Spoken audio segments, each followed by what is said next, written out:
सो दोस्तों आपका हार्दिक अभिनंदन है द संस्कार इंस्टीट्यूट में। आज की इस वीडियो में दोस्तों हम देखने वाले हैं गति का द्वितीय नियम।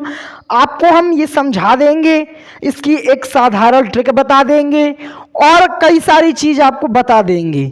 लेकिन हमारे बताए जाने के बाद मैं ये तो नहीं कहता कि आपको एकदम रट जाएगा। क्यों? क्योंकि आप जब तक अपने आप से प्रयास नहीं करेंगे, आप स्वयं से इस गति के द्वितीय नियम को प्रयोग करके, इसको लिख करके नहीं समझेंगे तो ये आपके समझ में आने वाला नहीं है। फिर मैं क्या ब्रह्मा जी भी आपको पढ़ा दे तो वो नहीं समझ में आने वाला। तो मेरे कहने का सीधे सीधे सा मतलब है, यदि आप वीडियो देख रहे हैं तो वीडियो को केवल देखें बस नहीं, इसका आप उचित उपयोग करें। क्योंकि आपके हाथ में अभी जो मोबाइल है, हो सकता है उसको लाने में आपके माँ बाप ने दिन रात एक कर दिया हो। तो मेरे लिए तो नहीं, ना इस YouTube के लिए, ना मोबाइल के लिए, कम से कम आपको ये अपने माँ बाप के लिए पढ़ना होगा, है ना। उनके कर्जों को आपको अदा करना होगा दोस्तों। तो चलें अब हम चलते हैं गति के द्वितीय नियम की ओर। तो ये नियम दिया था हमारे न्यूटन साहब ने। अब न्यूटन साहब ने गति का द्वितीय नियम बस तो दिया नहीं था, है ना, इन्होंने 3 नियम दिए थे। तो अब इसकी 3 अलग अलग वीडियो होंगी। मैं बनाने को एक ही वीडियो में तीनों कवर कर देता, लेकिन आपको समझ में नहीं आता। क्यों? क्योंकि आप जब सोचते हैं, कोई भी चीज़ देखते हैं, थंबनेल आपने देखा कि अरे तीनों नियम सटाक से गए उसमें। अब आपने पहला नियम देखा, ठीक है, उसको नोट किया, उसको दिमाग में रखा, फिर आप उसी वीडियो में दूसरे नियम को देखेंगे तो आप कहेंगे अरे यार ये तो सब दिमाग में कचरा टाइप में होता जा रहा। फिर तीसरा नियम आएगा तो आपके दिमाग में कुल मिला के कचरा टाइप में, कूड़े टाइप में तीनों चीज़ बैठ जाएंगी। तो ये हमको नहीं करना, हमको आपको डायरेक्ट देना है। इसलिए ये इसके पहले एक वीडियो है उसको देखिए, उसके बाद इसको देखिए, इसके बाद अगली वीडियो को देखिए। ऐसे में आपके दिमाग में सिस्टमैटिक एक सिस्टम बन जाएगा गति के नियमों का।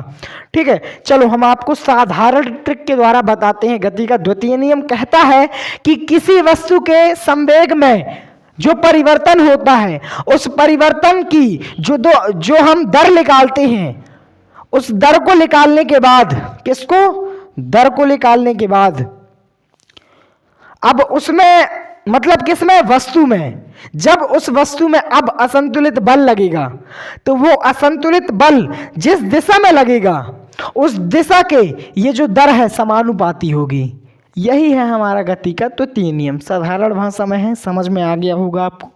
तो देखो ध्यान से, अब कहते क्या है कि जैसे ये वस्तु है, इसकी कैप कहाँ गई भाई? ये है वस्तु, ठीक है, समझ लो ये है वस्तु, ये मार्कर है, ठीक है, जिससे मैं आपको समझाता हूँ। तो ये वस्तु में जो संवेग होगा, ये वस्तु में जो संवेग होगा, संवेग का मतलब ये संवेग है, ठीक है। ये वस्तु आ रही है ना मेरे पास, तो ये किसी दिशा में आ रही है, किसी निश्चित दिशा में आ रही है, तो वो हो गया वेग। और इसका जो द्रव्यमान होगा, द्रव्यमान का जब मैं गुणा कर दूंगा वेग के साथ तो मेरे को निकल जाएगा इसका संवेग। तो जो मेरे पास इसका संवेग है, वो उसमें जो परिवर्तन होगा, जैसे ये आ रही है तो ये संवेग, जैसे मेरे हाथ में, इसमें संवेग में पहले तो संवेग से आ रही थी, अब जब ये मेरे हाथ में आई तो मेरे हाथ में आने के बाद इसमें जो एक निश्चित गति से बल लग रहा था उसमें परिवर्तन आया, है ना। तो ये वाला परिवर्तन कौन सा? ये वाला, ये जो परिवर्तन हो रहा है, ये परिवर्तन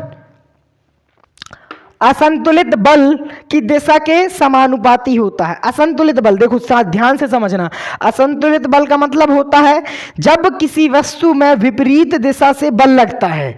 जब किसी वस्तु में विपरीत दिशा से बल लगता है तो एक तरफ का बल हावी हो जाता है दूसरे तरफ के बल से, और वो वस्तु उस दिशा में चली जाती है। तो यही कहलाता है हमारा असंतुलित बल।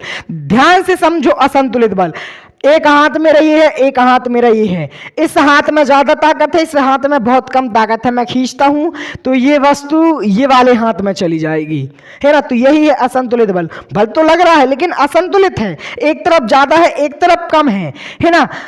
आगे हमारा क्या है कि जैसे इसमें जो मैंने बताया आपको प्रैक्टिकल करके, जो असंतुलित बल है, अब असंतुलित बल की दिशा, ये जो जैसे देखना, समझो ध्यान से, ये आया, ये जो नीचे आ रहा था, और मेरा जो असंतुलित बल है, मतलब हाथ के द्वारा जो मेरा असंतुलित बल है वो लगा इस वस्तु में, तो मेरा बल ऊपर की साइड को लगा, ऊपर की दिशा को लगा, है ना। तो इस दिशा के ये जो दो हमारी दर है ये समानुपाती होगी, और यही कहलाता है गति का द्वितीय नियम। समझ में आ गया। एक वस्तु है, वो आती है, आ रही है मतलब संवेग में है। जैसे मैं हाथ लगाता हूं तो इसमें क्या होता है, परिवर्तन, है ना। अब मेरा हाथ लग रहा है अर्थात असंतुलित बल लग रहा है, और ये असंतुलित बल ऊपर की दिशा में लग रहा है, लगा ऊपर की दिशा में। अब ऊपर की दिशा में लग रहा है तो इस बल में जो हमारी परिवर्तन की दर थी, जब उन दोनों का समानुपाती होगा तब हमारा गति का द्वितीय नियम निकलेगा। यही है हमारा गति का द्वितीय नियम। यही समझाना चाहते थे आप लोग को न्यूटन दादा, लेकिन हमारी किताबों में इतनी जटिल परिभाषा दे दी गई है। देखो ना, ये गति का इतनी जटिल परिभाषा दे दी गई है, समझ में नहीं आता। मैंने भी जटिल परिभाषा ही लिखी है, लेकिन आपको समझाया साधारण भाषा में है। तो फुर्ती से आप इसका एक स्क्रीनशॉट मारिए और याद कर लीजिए।